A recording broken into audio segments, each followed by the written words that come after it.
this video is regarding agriculture science. The idea is only to give some information for those people who are not related to agriculture field, who are professionally not educated in the science. Intention is not at all to raise queries or issues that this particular subject is not exactly matching with this thing. Majority of these things are related to every aspect in one or other way. तो let's try to understand कि exactly है क्या. जब हम start करते हैं, मैंने farmer, first activity which a farmer has to do is to go for purchase. Purchase of what? He has to purchase all agriculture inputs, purchase of seeds, purchase of implements, and many other items which are related to his farm activities for a particular crop he is taking. तो इस चीज़ में जब वो purchase के लिए जाते हैं तो उन्हें एग्रीकल्चर स्टडीज़ का जो सब्जेक्ट उसमें डायरेक्ट अप्लाई होता है वो है एग्रीकल्चर इकोनॉमिक्स.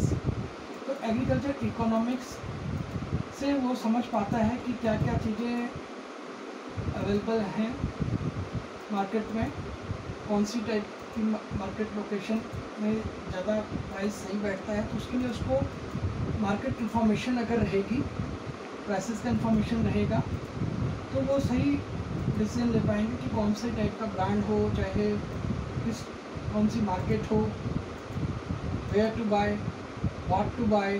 तो इस टाइप की जो उनके क्वायरीज़ हैं वो सॉल्व हो जाती है. तो एग्रीकल्चर इकोनॉमिक्स के बेसिस पे उनका जो किसान का अपना खर्चा है, अपना बजट है, उसको ध्यान में रखते हुए वो एग्रीकल्चर इनपुट्स को खरीदी कर सकते हैं. तो सेकंड एस्पेक्ट जब आप इसमें देखते हैं वो आता है लैंड प्रिपरेशन. तो चाहे एग्रीकल्चर क्रॉप हो, हॉर्टिकल्चर क्रॉप हो, ज़्यादातर उन सब में जो है ज़मीन को तैयार करना पड़ता है.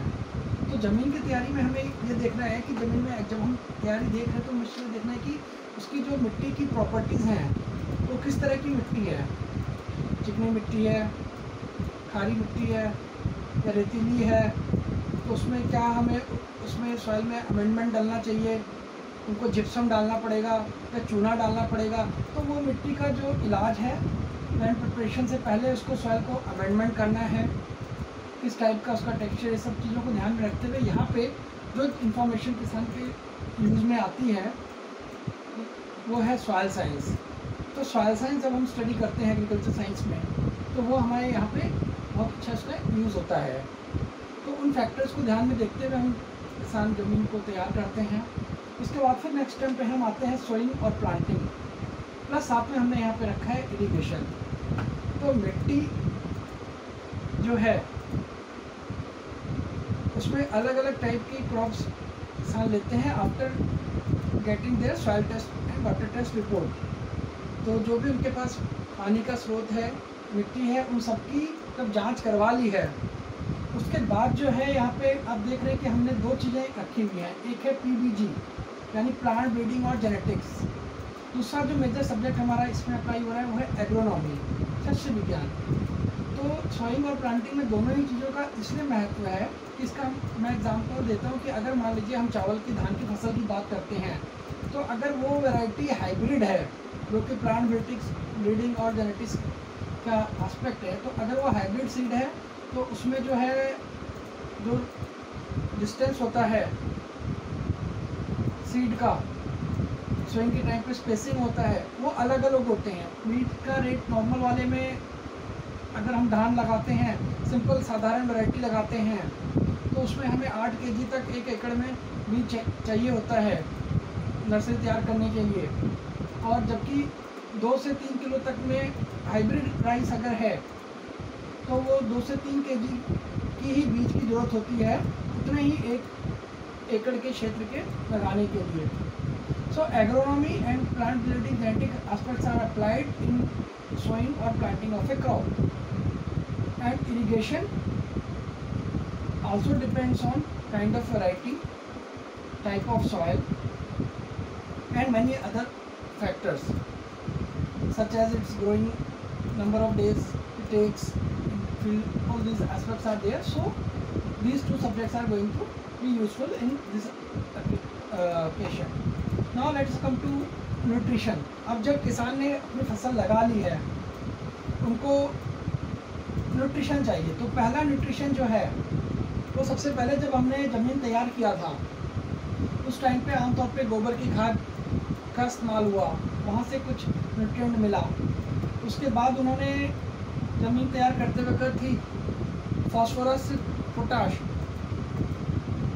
जो, और अगर फास्फोरस है वो खाद उन्होंने शुरू में डाला. मान लीजिए अब यही ऑर्गेनिक पद्धति होती तो यहाँ पे वो केमिकल खादों के बजाय हम ऑर्गेनिक उत्पाद देते कि जैसे कि मेनली हमारा नाइट्रोजन फिक्सिंग बैक्टीरियाज हो जाते हैं, वो हमने यूज़ करके एजोटोबैक्टर है, एजोस्पिरिलम है और एजोबियम है, इस टाइप के बायो फर्टिलाइजर्स क्रॉप को ध्यान में रखते हुए वैरायटी कौन सी है उस हिसाब से ज़मीन तैयार कर वो उसमें भी अप्लाई किया.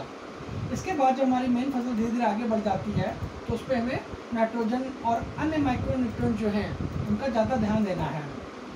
सो taking into consideration all aspects of nutrition including micronutrients, plant physiology has a bigger role. जब तक प्लांट फिजियोलॉजी की जब समझ होगी कि कौन सा न्यूट्रिएंट किस फॉर्म में पौधा अपटेक करता है, how it is absorbed in A plant, what kind of nutrition, तो वहाँ पे हमें इसका बहुत ज़्यादा रोल रहता है प्लांट फिजियोलॉजी का.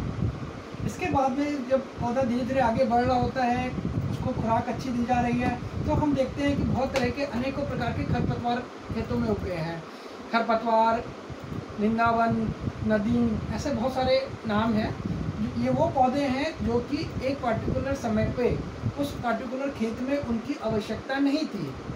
भले ही वो मक्का है, मान लीजिए मक्का अगर हमारा आलू के खेत में उगा हुआ है तो मक्का बहुत ही लाभदायक पौधा है, लेकिन उस टाइम पे वो हमारे लिए एक खरपतवार है, वीड है.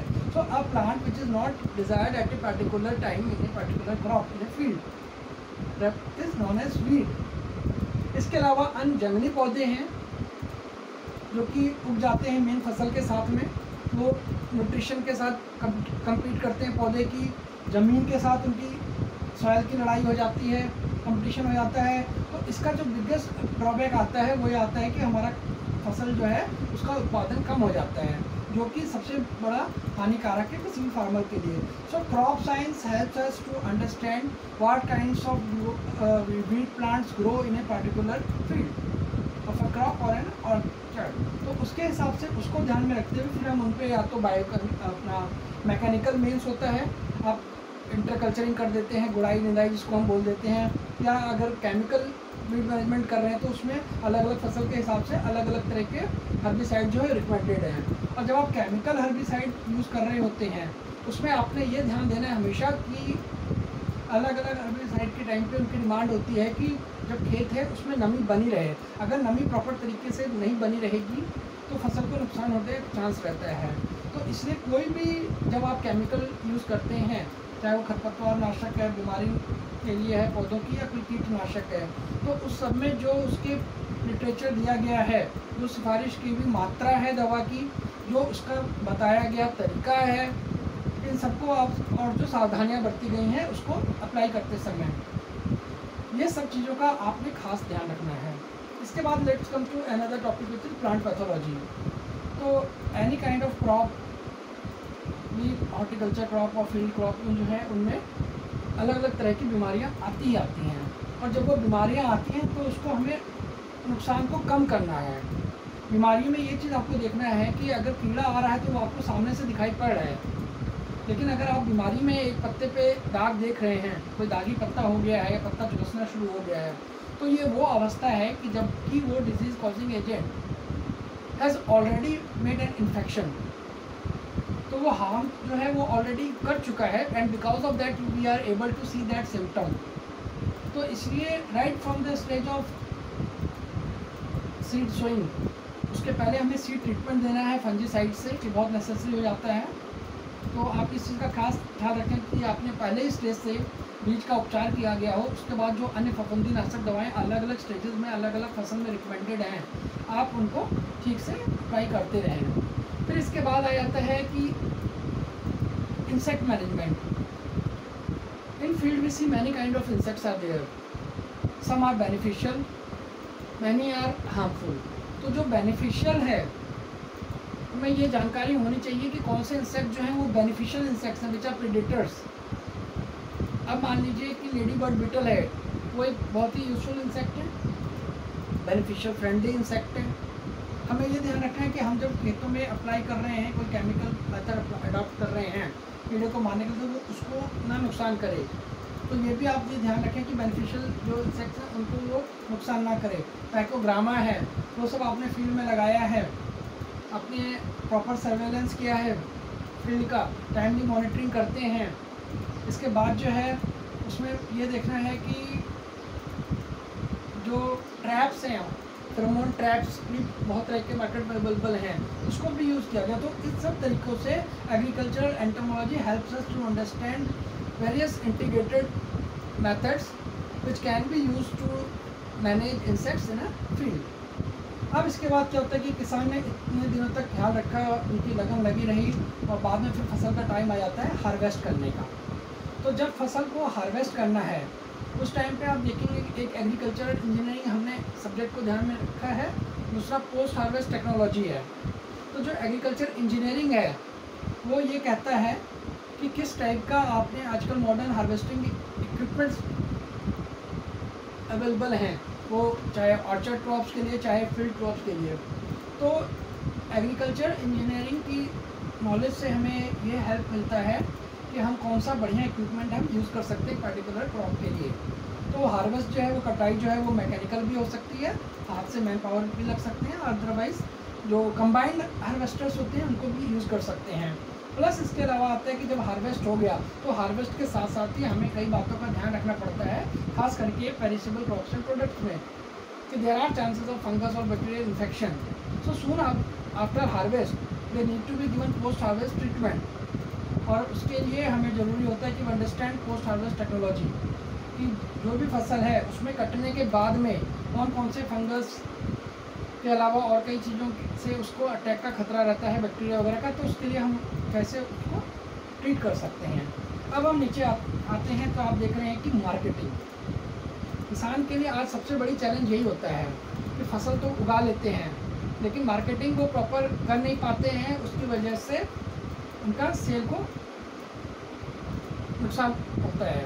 तो इसलिए आपने ये देखना है कि मार्केटिंग जो है, प्रचार और संपर्क, उसमें किसानों के लिए ज़रूरी हो जाता है कि जो एग्रीकल्चर एक्सटेंशन एक्टिविटीज़ हैं, एग्रीकल्चर एक्सटेंशन मेथड्स हैं, अगर उसकी प्रॉपर नॉलेज होती है तो वो प्रचार संपर्क करके आड़तियों को अपने बारे में, अपने प्रोडक्ट के बारे में बता के कि ये वाली फसल के अंदर हमारी ये गुण है, ये इतना उत्पादन आया है और ये क्वालिटी में ये बेहतर है बाकियों को कंपैरिजन में, कि इसमें ये बीमारी कम लगी है या इसमें कीड़े का कम प्रकोप है, ये अच्छा बीज इस्तेमाल किया गया है।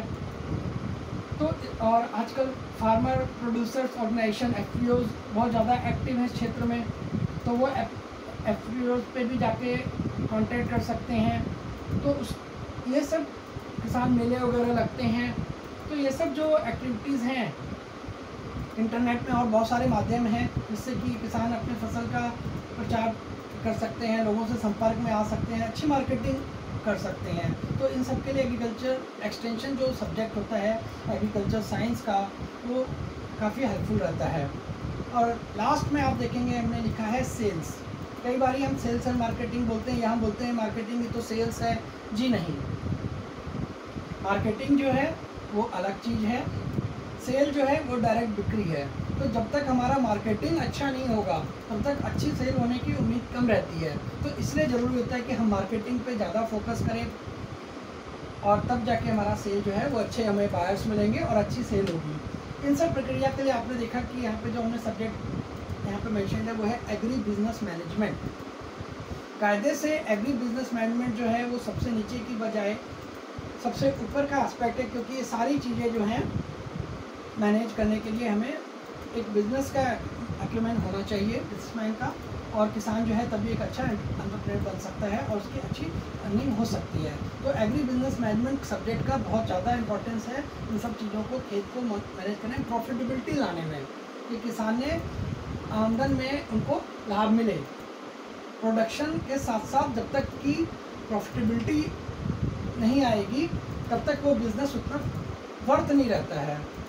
और लास्ट में एक बात फिर जस्ट यही मैं आपसे सबसे निवेदन करना चाहूँगा, the last thing which I want to say in this presentation, कि बिल्कुल भी ऐसा कोई इशू नहीं है कि ये सब्जेक्ट की हम ये इंपॉर्टेंस है, इसकी ये इंपॉर्टेंस हम इन चीज़ों को लें। ये जस्ट एक जनरल अंडरस्टैंडिंग डेवलप करने की कोशिश की गई है कि ये सब्जेक्ट्स जो हैं bye education of agriculture science is necessary for benefit of farmers, और किस सब्जेक्ट का कहाँ पे रोल आता है ये ब्रॉड हमने डिस्कस करने की कोशिश करी है। तो जस्ट ये एक अंडरस्टैंडिंग है उन लोगों के लिए जो बेसिकली एग्रीकल्चर साइंस में एजुकेटेड नहीं है, ये उनको नॉलेज हेल्पफुल रहेगा, ऐसी उम्मीद करते हैं। So thank you for watching this session, thank you so much.